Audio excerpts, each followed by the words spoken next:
Hello, everyone. This is Carmen, And Moises. and you listen to Yoga Burn. Yoga Burn. So, I'm not sure what the title of the podcast is today. I have it. I would Show say me the money, no lie. the title would be something like, Show me the money, no lie. I mean, when we were, because we always prepare our podcast Thoroughly. separately. We prepare Separately. hours. So the question Like was hours and something, hours. something like, how much of a businesswoman or business person do you have to be to actually own a yoga studio? Because believe it or not, this is something I get asked all the time. Like, You do? Yes, I do you recommend me opening a studio?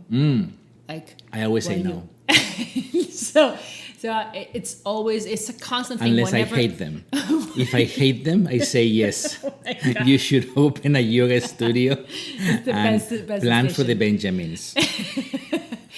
So, like, how much business, how much of a business savant do you have to be to actually open a yoga studio? Or do you not have to know anything, because it doesn't matter? You're gonna learn as you go, and you love yoga so much, and that's the most important thing. So, I think this is a very good topic to talk about.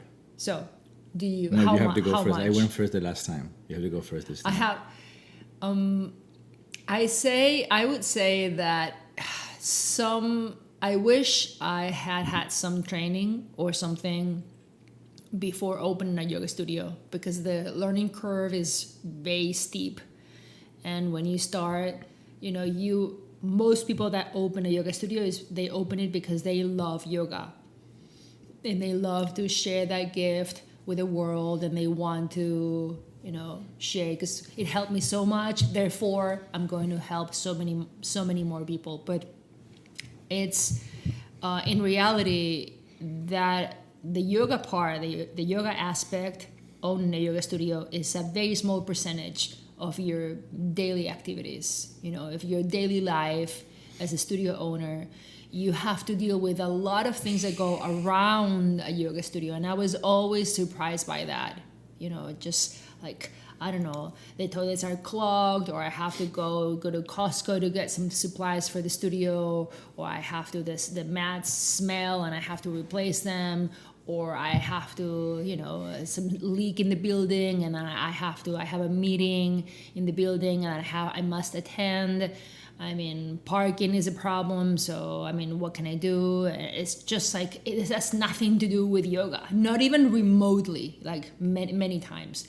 Some things, yeah, like tangentially, it's okay. Some teachers, you don't like the way they teach or something. I understand, but there's some things that have nothing to do with yoga and everything to do with managing a studio, managing a space, and taking care of it, and and just deal with the daily activities and the daily issues that you encounter.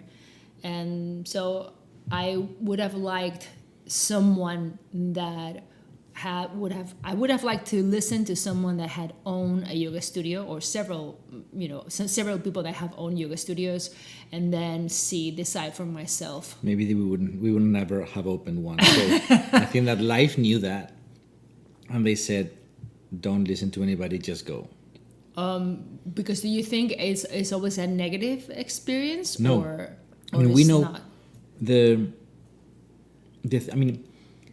I think the question of the problem, or the title of is like, how much of a business person you need to be. I think a good one. And I mean a good one because yoga studios are not an easy business. It's not a business where you make a lot of money and things are easy. Right? It's true. You need to have certain items that are selling well, or you won't be able to make it. With those, that even a studio that goes well, even a studio that actually has, imagine that you happen to have the yoga style that is in fashion at this moment, and it's easy to fill up the class, for example, right? So we're making that as an assumption already, even before we start talking. Okay. Even then, you would have to come up with I do workshops, classes, trainings, retreats, and I have to offer like 5 revenue streams or ways for me to capture money from the students or the people around me, even with the successful style, right? So you have to have a bit of imagination if you want to have like how you say, like clothing or like products or merchandise, yeah. retail or stuff like that. So it's a lot of a coordination, and there's not too much money in it, so you depend on people and their goodwill to help you a lot. Yeah. And sometimes you have teachers. Yeah, sometimes you have teachers that are like heaven sent, literally. I mean, something very, very, very good about a yoga studio is like a community-based place. I mean, the social aspect of it is very strong. I didn't know that. I mean, how strong the social aspect. Like, people come in on Saturday mornings, and that was our most popular class because people would come in to do yoga with their friends and then go get a coffee, right? So it is easy, quote unquote, to build that pack of people and have relationships and stuff. And if it happens that your studio is helping somebody's life as a teacher and they like to spend time there and they help you, and it's awesome, it's fantastic, right? So there are things that can go very well, but it's more based on trust, on human value, on life value, and not on money. I mean, there's not so much money in it. You have to figure out how to make sure that, I mean, you have to be a business person in the sense of what do I need? What are my base, like stable, like fixed cost every month that I have to like cover yes or yes, and then variable ones that what happens if I do this, if I do that. Right. And you need to understand those ideas or those concepts. And then how do I make money long term? Also, how do I not do things that I will like destroy my business? When you don't remember those Groupon things that they were like offering like classes for you buy a Groupon, you have like 5 classes for $10 and da-da. There were studios that were closing because of their payment structure. Sometimes there were like 10 classes for $10 or, you know, something. But the way like those studios paid their teachers made the whole setup untenable, and they could not actually continue, right? I'm not sure that's a thing anymore. I don't think that you can do that. But what it is a thing is something called undercapitalization. Like the first couple of years, you need to run the business at no benefit or just you're bleeding money because you put money in to open the door, and you're not going to make enough money every month to actually even maybe cover costs. So you need to have even more reserves to be able to cover the cost those first months until there's enough traffic, and then you go above zero, and then you start making money, and then you recover the initial investment, and then Right. Those concepts have to be known to you. If you go to a teacher training, they explain to you how wonderful yoga is, and then they tell you go conquer the world, and they explain to you nothing about business, right? The most common thing to happen is that you'll close in a year or two. It's true. It's brutal. It is very brutal. It is a business. I mean, as you were saying, it's like parking and it's also, you know, there's a lot of competition, not just in yoga, but in all kinds of activities, you know, like rock climbing gyms, or, you know, you just, because you're really competing for attention in reality, right? So people have a certain amount of time, free time. Let's say I want to have a hobby that I want to do. I'm going to do yoga, but I can do salsa, I can cook, I can, you know, go to gym, archery. I can run, I can do all kinds of things, you know, just I can play chess. I mean, archery, yes, you can do whatever. So you're competing with just so many things, and people, especially I feel nowadays, they just kind of go from thing to thing. So you try yoga for a little bit, and then you try aerials, and then you try, you know, some other thing, and then you try calisthenics, and then you try handstands, and then you try this, and then you try contortion or so a circus, and then you try, you know, all kinds of, so you just move, and then you try running because it's like so good for you, and then you try lifting weights, and then you try, so it takes you on a journey, and there's not that many people that have a clear path of yes, this is what I want to do. So they just get distracted and they just do one thing, another thing, another thing. And then, of course, there's life. So people have vacations and they go on vacation, and it's really hard to come back to your rhythm and come back to your yoga studio, or you have family and you have events and so all of that also plays against you, because the studio is, to me, a very frail ecosystem. It's just extremely frail and very delicate. It doesn't exist physically, but it does exist. It's like a creature that you cannot. It doesn't have a shape, a human form, or anything. I mean, the location is not what you mean then. It's a being. The studio is not just a location. The studio has a soul, right? And if nobody cares for the space, and if nobody cares who's subbing which classes, or they cancel the classes, then that studio is not going to do well, because nobody really is paying attention, is nurturing that studio, that space. Neither cleaning it or keeping it just nice and neat, nor classes that need to be covered, or workshops, or investment. Some of the money should be put back into the studio just to get more things, or new mats, or do some renovations or something, so just the studio stays alive and fresh and new, offering new things. And because that's what people, especially now, just like a whole new experience all the time, just over and over. But on that point, the whole new thing, yoga is not a new novel thing anymore, right? It's not. I don't know if it's like the rock climbing thing, or like or exactly where it would be like the fashionable thing to go work out. It's like lifting weights is back in fashion, maybe again. Lifting weights is very much more in. It's back. It's back. Schwarzenegger is back. Yeah, Arnold. Absolutely. Arnold is back. So maybe because maybe there will come the time in X number of years where yoga will be back, because somebody has to. I mean, you have to keep putting new things, so just to capture the attention, so you can sell and keep, working in the system, right? I don't know exactly how that works, to be honest. I'm not interested, but by now it's a bit more mature. I mean, and the good thing about it is that there's a set number of styles and offerings and vibes, right? People have an idea of more or less what yoga is about, what you will find in a class. They have maybe taken, or they know somebody that has taken and they have spoken about. It's not unknown anymore, right? On the other hand, I don't know for sure that yoga has been able to define very clearly what problem it solves. That's actually true. So because it's so broad, it's so big. It's the good and bad thing. Exactly. Meditation, just pure meditation, to all kinds of visualizations, all kinds of sounds, to you name it, to the most physical aspect of the practice. So you have a business again where it, on the one hand, it says, I'm going to help you with your life, meditations and philosophies and and it depends very much on the student itself and the psyche or psychology of that student.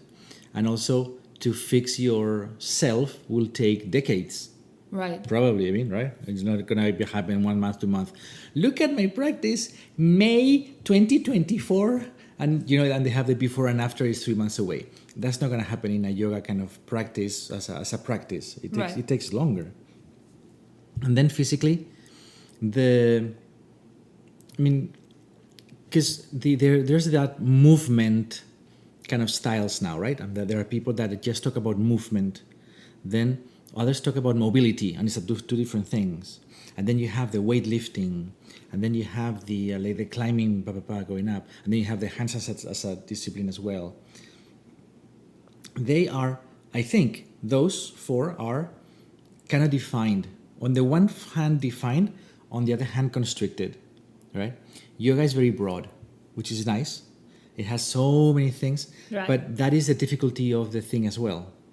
Like, you as a business person, as an owner of the studio, need to define very well for the students that come in through the door is what problem I'm solving using yoga in this studio. Right. It's true. Right? It's true. And it can be from I'm gonna help you find your soul, right? Option one, and that go for it. Or I'm just gonna help you get fit. Right. Option two. Yes, yes. And I value both, to be completely honest. I mean, having the yoga studio is hard enough, and if you can keep it open, please do. But it's a challenging business because of the nature of what you're selling. So you need to be I think a good business person, or at least That's true. understand these kind of more abstract concepts of the world of business. It's Yeah. not just counting beans.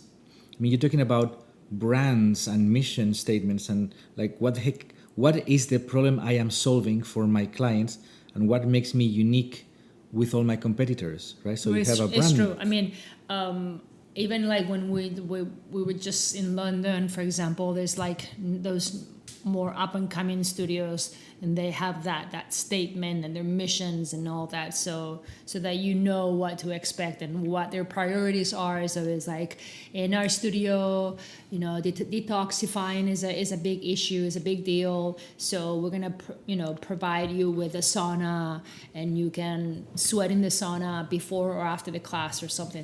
For example, or you can ice plunge, for example, before or after, or we have a coffee shop right there, and you can get like the most nutritious things and drinks and whatever after you're done with the class or something. So it's becoming more normal that. So it looks like to me that someone who knows what they're doing, who knows branding and who knows business and marketing, went there and said, this is what we're going to do.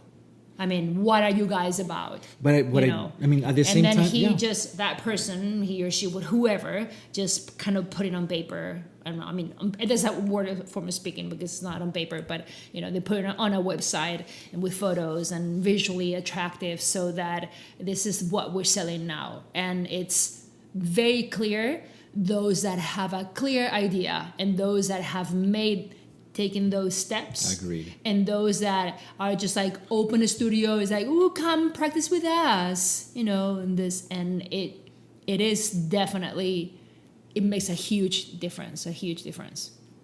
And even then, those that have the brand, I am amazed that having the money to spare, having the business know how to go through those steps, they decide to open a yoga studio.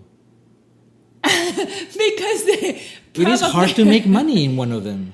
It's true. It is not an easy business. It is not an easy business because the margins are very small. That's what people don't understand. I mean, if somebody spends $25 or $30 for a drop-in, you have to sell a lot of those to make, I don't know, $5,000 in rent, and just forget about utilities and all those and all those taxes and whatever you have to pay at the end of a year. And most of the people won't pay 25. Most people will have a package of some sort, exactly, a monthly pass of some sort. So they are not discounted. paying 25. It's very discounted. Or memberships and all that. Yes, it is very challenging. But we're going back to the original idea that I love yoga so much. I think that is therefore good. I'm gonna open a yoga studio. I mean, because to make money, what I'm not. I don't even have an idea, but I can open an auto shop, or I can study plumbing, and I can become a plumber because I would make a lot of money. But do I like plumbing as much as yoga? Let me think about that. Will I help the same amount of people with their plumbing than with the yoga? So actually, then it's probably maybe.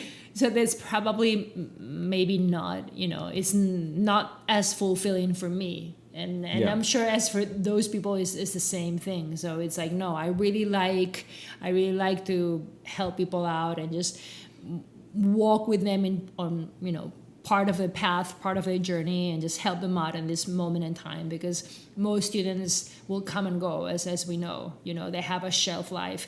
So that's also something that you have to account for, that the majority of people that will come through the door, they're going to leave pretty soon as well.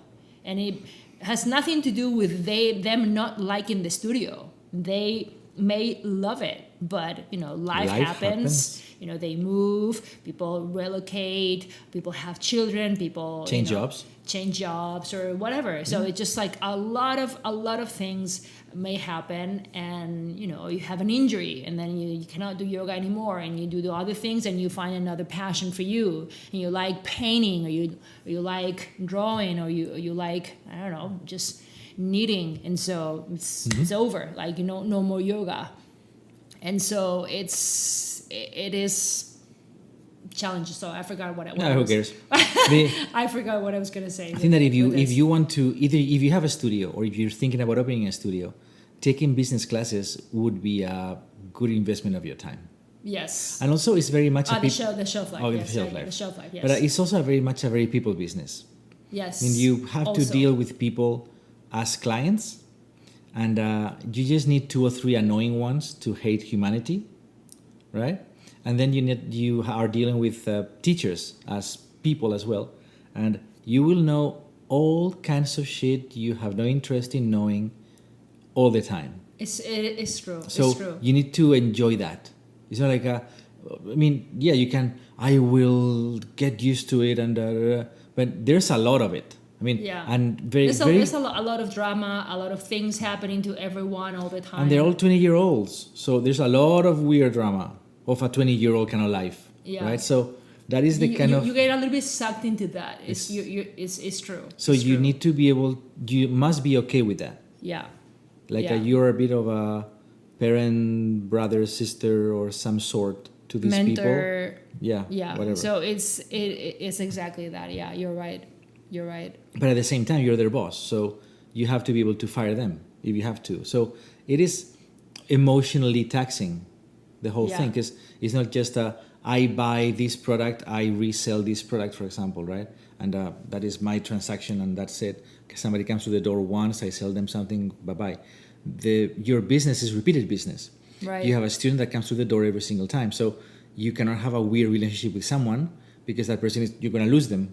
Right? For them to come back, you have to give them a human, satisfactory, pleasant experience. It's true. And it's the same for teachers. I mean, they have to be okay in the studio, like teaching and stuff like that.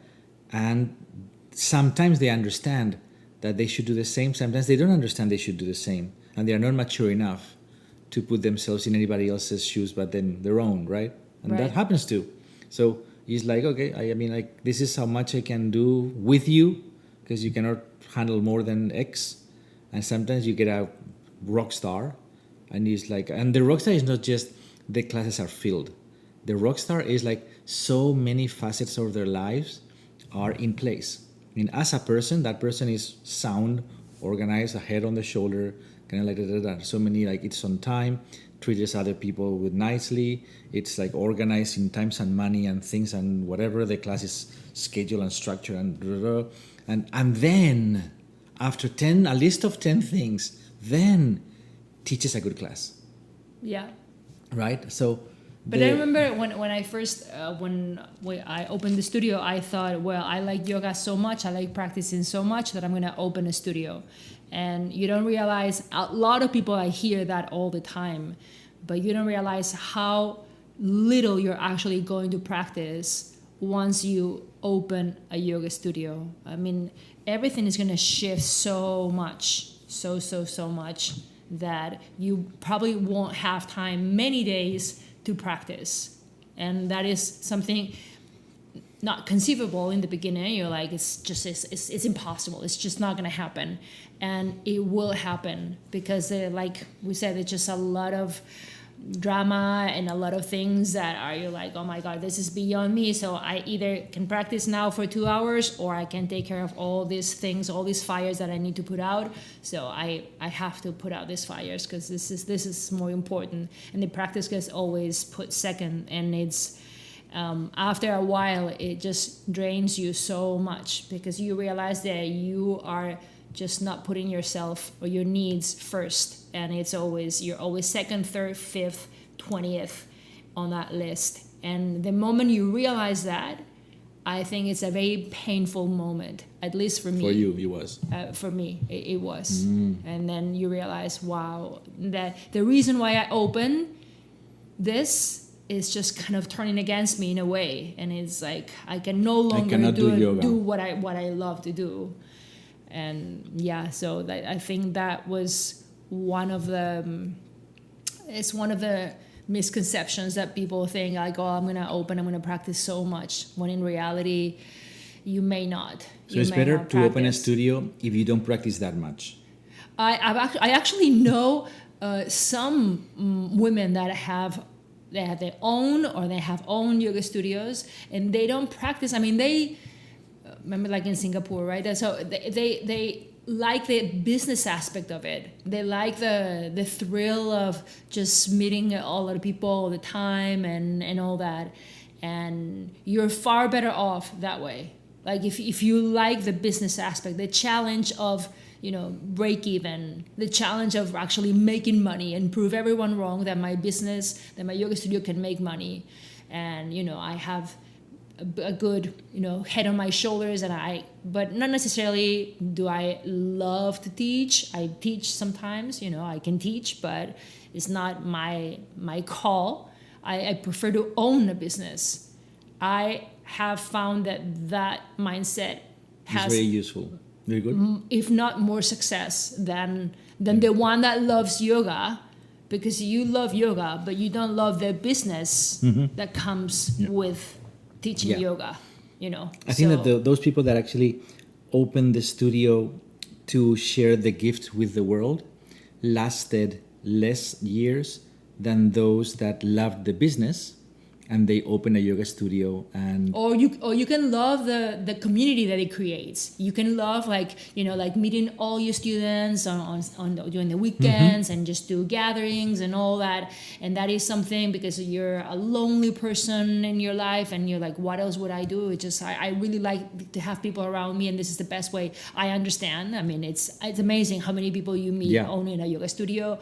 And so go for it. And those will also thrive more than if you open for the reasons of the yoga, your own practice. Of the yoga itself. I find that very ironic. It is kind of ironic. So I don't know. It's kind of you're opening for one reason and you stay open for another reason, and things kind of morph in time, and just things that are a priority for you in the beginning, they're no longer a priority after a year or after 6 months or after 2 years. You just change like completely. Showering. No, but I mean, you're like, I want this to happen this way, and then you have to pick your battles, and you just say, no, it's fine. Like, as long as they show up, I'm okay with it. Not important. Showing up is 97% of the class. It's actually true. It's actually true. You have so many expectations in the beginning, and then a year into it, it's like, did they show up to teach the class? Yes, everything is good. Yeah. Because that is not a given. It's not a given. It's not a given. Especially like, in today's times, there's just maybe either people are very distracted or you have just so many things going on. And so it's just, who knows, So I always found that it was very also kind of ironic that people would say how much they love the studio, and yet they would do really nothing for it. I mean, you're not really, just... No, but it was how much the studio was doing for them. Or whatever, right? It's like how much the studio is doing for me. Like, I have friends here. No. I don't feel alone. I would do anything for the studio. Yeah, I would do anything for the studio to stay open so I can keep my social relations, what I'm doing with my time, my practice. That's not what I understood. That is what they were saying with different words. And then they translated that message into, I love the studio. Then you heard, I love the studio. And then you thought that when they said love, the studio. No, I'm sorry. You thought it's like the love is the kind of love that I would do, let's clean the studio. Love language. This is a different love language. So you were not understanding their love language. No. And it was obviously our problem. No, it's not I love the studio, is I would do anything for the studio and Can know, you sub for the- next Tuesday at 7? No, I cannot. I'm not available. So then you wouldn't do, by definition, you're already not doing anything for the studio because this is what the studio requires, you know. I think it was just an expression. And it's like The maybe whole thing maybe it's just it an is expression. Like how do you do? How do you respond to how do you do? How do you do? It's the same thing. Like I would do anything for the studio, but don't ask me to do anything for the studio. But I would do anything for the studio. No lie. And how about those studios that you can rent?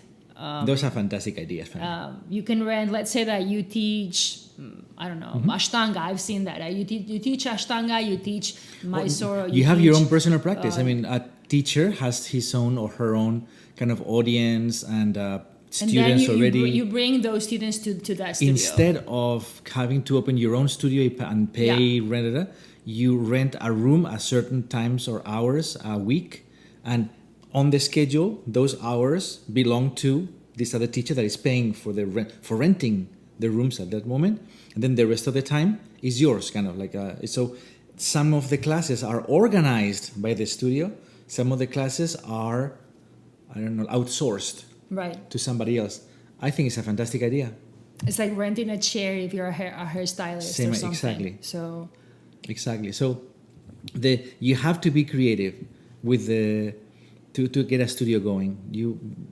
I think like you're saying, but because you always say that the yoga business is still kind of young compared to other businesses think like so. the restaurant business and many other businesses, but it is kind of maturing now. I think see it it's is. just getting more complex. It's more complicated and more, has different flavors and has different things going on.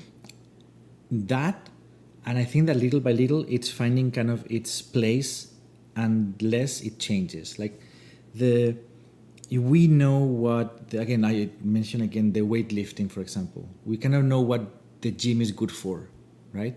We know what going dancing is good for. Right. We know what Zumba is good for. Or we know what, I don't know if any people do aerobics anymore. That is like a Jane Fonda and that is completely gone. I don't know.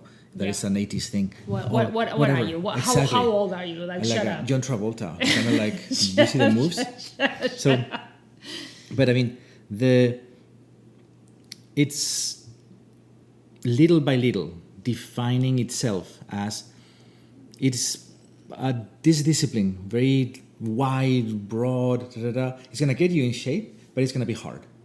I think that is kind of, it's finding its persona, right? Mm-hmm. So it is not I think it's harder than weightlifting. I mean, it's not just yes, because you can like sweat very hard and lift all this weight, but you do like a backbench class and you feel like your soul left your body, and then it comes back or something. It's like it's more shocking to the nervous system doing a yoga class than other disciplines. For example, for sure, yes. And I don't think that we have defined that yet very well as yoga professionals, right? Right. We have not defined the benefits of that kind of experience, for example, either, because nobody has really, I don't know if you can actually do any kind of investigation or analysis of what sort, right? Also the way that it came, very traditional, like come here and here's the pose and hold it. And what is that good for, right? And then we come in now and we use it for just to stay fit and healthy in our lives, right? Yeah. And lots of things like movement, more movement, and keeping the bodies active and stuff like that. Maybe yoga doesn't give that to you so much because maybe it was more designed to sit down and meditate for longer times. So the body could actually stay in one position for a long time, meditating and achieving nirvana and samadhi and whatever. And maybe we're using it for something else. So should we evolve it, right? And I think you're right. I mean, all those things are happening while you're opening a studio. Yeah, absolutely. You're right. Because I mean, the reasons why they did yoga before and asana before, and the reasons why they do asana now is very different.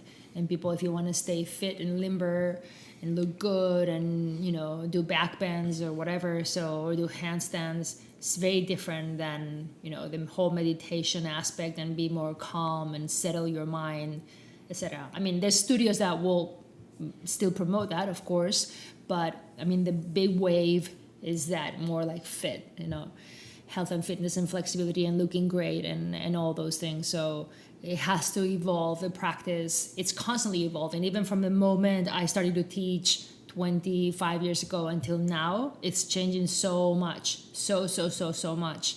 I mean, when I would go, I remember going to a yoga workshop and it's like, okay, I remember perfectly.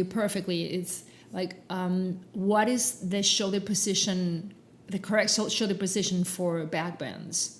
Because I was just like, okay, it's like, how should the scapulas move? Is it protraction, retraction? Like, how is this? I mean, I know how it looks, the pose. I know how from pictures, etc. And how to, just using a strap or something. But what are the actions that I need to be doing in this pose? And I would always get dismissed, always. It's like, no, it's like you're missing the whole point of yoga. You're missing you're focusing too much on the body. And I'm like, but we are doing asanas. I mean, it's what else? What are you teaching me here?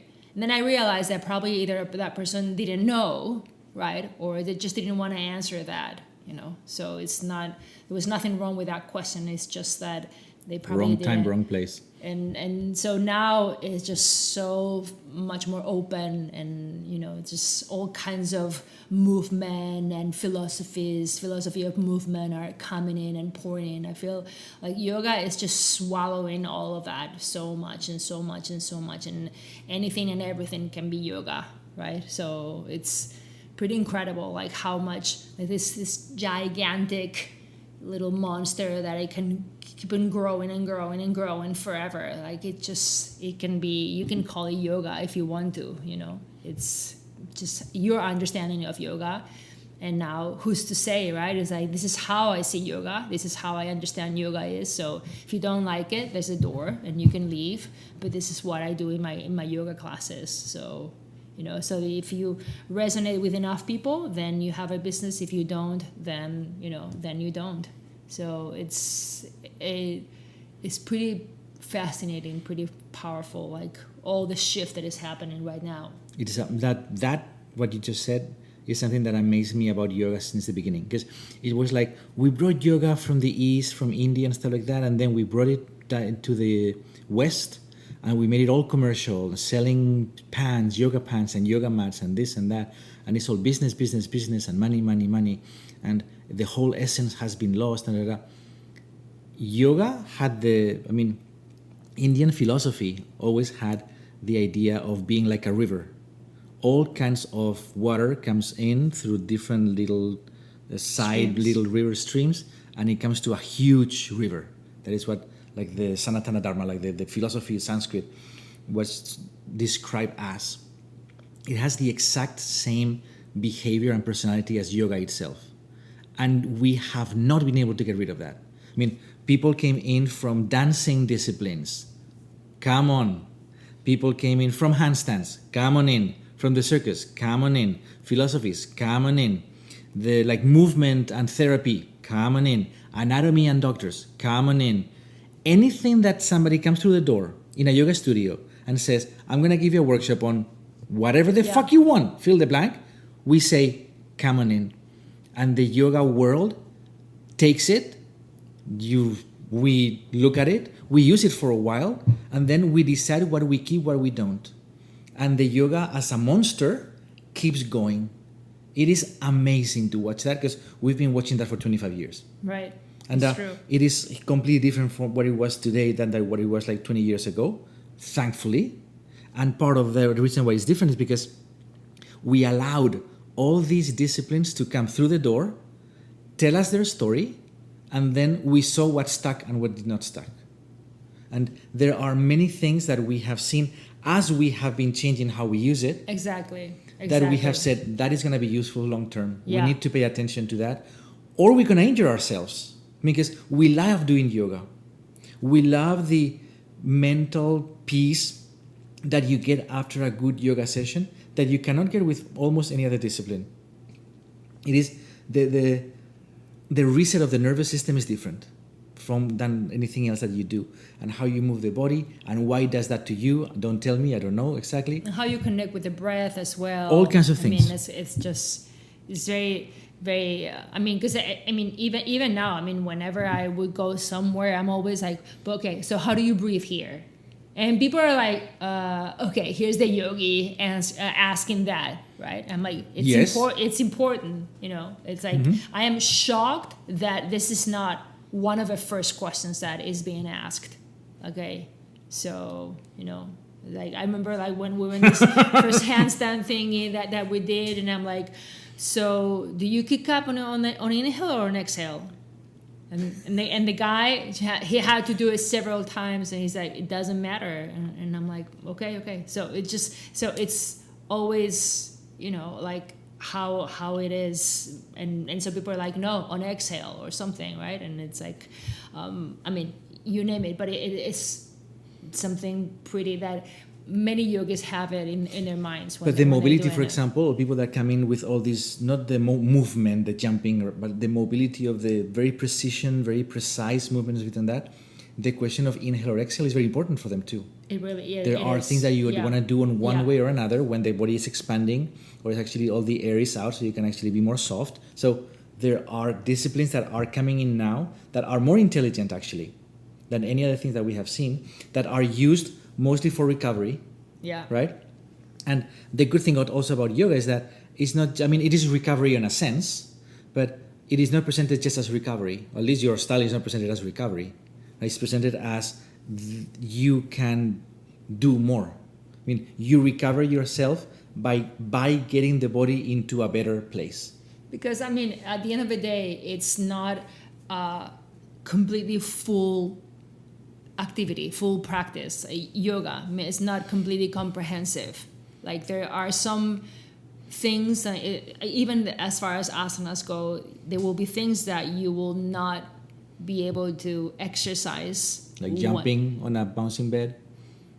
Like traction, like pulling. Pulling, or like a Pulling, like for example. hanging from a bar on the ceiling. Yeah. That is, it is important in a sense that, I mean, you can, you know, in partners or something, stretch a little bit, but you know, there are many disciplines, many sports, from rock climbing to whatever, that just hang in, trapeze, aerials, or something that you just hang in yourself. You go to the gym also, you hang yourself just to do pull-ups or something. True. And then, because if you do just the pushing, you know, arm balances and handstands and that over and over and over, then you never work in the other direction, right? You never do that. So as a sole practice, just like this is the only thing I do, I find that it is a little bit flawed. You could swim and that would loosen you up, you know, some more, those muscles, etc. So it's normal that people reach out to other disciplines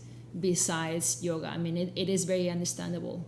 But if someone would ask, this is a question for you and for me, but you know, so what would you say is like the best things, the best aspects of owning a studio, or the worst ones? The best aspects? Yeah, the best aspects. I think is the community part. I mean, and also the word community for me is very overused sometimes, right? Yeah. By people that are not the most community driven or oriented. That is why it's kind of ironic, right? It's like, the community, and this, like, but you're an asshole. I mean, I'm thinking sometimes, right? Right. You are unbearable, and you're talking about the word community. I mean, that person is nice as hell, can say community, but not you, right? Yeah. But the community part. I mean, I was extremely surprised at how social the yoga studio was. I mean, I prefer the word social, right? Instead of community, social. I mean, you come in and you do the same class and you sweat together, and it was easy to have a conversation. What do you think about the class? And if you see them like 3 weeks in a row, it was easy to talk to them. And then they ended up going get a coffee on Saturday. And then they end up doing social things and do something else, or moving together as roommates. That happened all the time. I mean, all those kinds of things we saw happening in the studio. I was fascinated by that. And like everything else, nice people is the best thing in the world, not nice people is the worst thing in the world, right? Yeah. So the best thing in the world, you can see it happening in front of your eyes. Like there will be some very nice people, there will be some whatever people, and very nice, and hopefully the least amount of annoying, not nice, right? Yeah. But the being able to be there for the really nice ones, that is very nice about yoga studio. And it's agree. like a side tangent. You're not teaching, you're not doing anything for that. I mean, you're teaching yoga, and then as a side effect, that part happens. That I think is the most rewarding part. I think. I think so too. I think just kind of getting to know just humanity in general, and just a wide variety of people, from really nice to middle, and then all the way to the not so nice ones. The ones you have to ask don't come Like, back to the studio to practice. and it's a very growing experience to me. It makes you grow as a person a lot. It makes you change. It forces you to change your schedule all the time. Like if you're a person that is set on their ways, or you're very type A, you're like, I must do this this today, and this and this and this, and it forces you to be very fluid and very flexible in your mind, to change constantly and just to do this, to do that. Also, I really like the creative process of it, like adding these new classes, or trying these workshops, or trying to this offering in the studio, and then see how the group reacts to that. And there are some bad moments. I mean, you just reacting to the bad things that are happening, but there are some moments that are very proactive, that you can create things, and those are the most fulfilling ones. So there's many bad aspects, and I don't think I would own another studio. I don't know. I would try another thing. I think it's something. It was a phase for me, and then I would do another phase and another chapter, another thing. I don't know, something else, something different. You have to be very special to just have a yoga studio for 40 years, or something like that. The majority of people will get burned up way before that. Before 40, and then, yeah. And then they Barely. just move on to do another thing, right? But yeah, it's something. If you're looking to just kind of put in a lot of hours and effort into a project that you don't know it's gonna come out well, that you don't know it's gonna end up going anywhere, but you still want to try it just for the sake of trying, for the sake of that experience, then yes. But if you're looking for money, recognition, being respected in your city, famous on Instagram or something, and forget it, then that's just not the right the right way to approach it. But it is a challenge, because it is an enormous challenge to actually do it. And if you can surround yourself with a good team, a good partner, if you have a business partner, or a good it doesn't have Lieutenant. to be No, for real. it doesn't have to be a lot of people, but just 3, 4, 5 teachers in your studio or friends that support you, and you can rely on them, then you're gonna last so much longer. Because if you're alone, then every emergency, everything that happens, then it just falls on your shoulders. It's just really hard, then you really have no life, just reacting, taking care of what is happening, all the emergencies that are going on, and there's always something going on. So, but if you have a good team of people, then it is more doable. So I would be more worried about finding those people, and and kind of setting myself up for success, rather than, I love to teach and I want to teach yoga, I want to share this with the world. So that romantic idea, you have to think a little bit more about it. Yeah. But anyway, You like it? We're done. I think it was good. We kind of went like more All over the place. More, I don't know, deeper than I thought, and, Okay, good. and you were not as Annoying. as annoying as usual. You're very welcome. So you usually like distract me so much or something, you know. But today you were more serious. You are very welcome. I'm impressed. I will remember for next time. Do you bring a lot of points to All of talk them, about? yeah. Did we cover all of them? All of them. All All of mine. them. All right. Yeah. All right. All right. Thank you guys for listening. This was Carmen, And Moises. and you listen to Yoga Burn. And we'll see you next time. Bye-bye. Bye.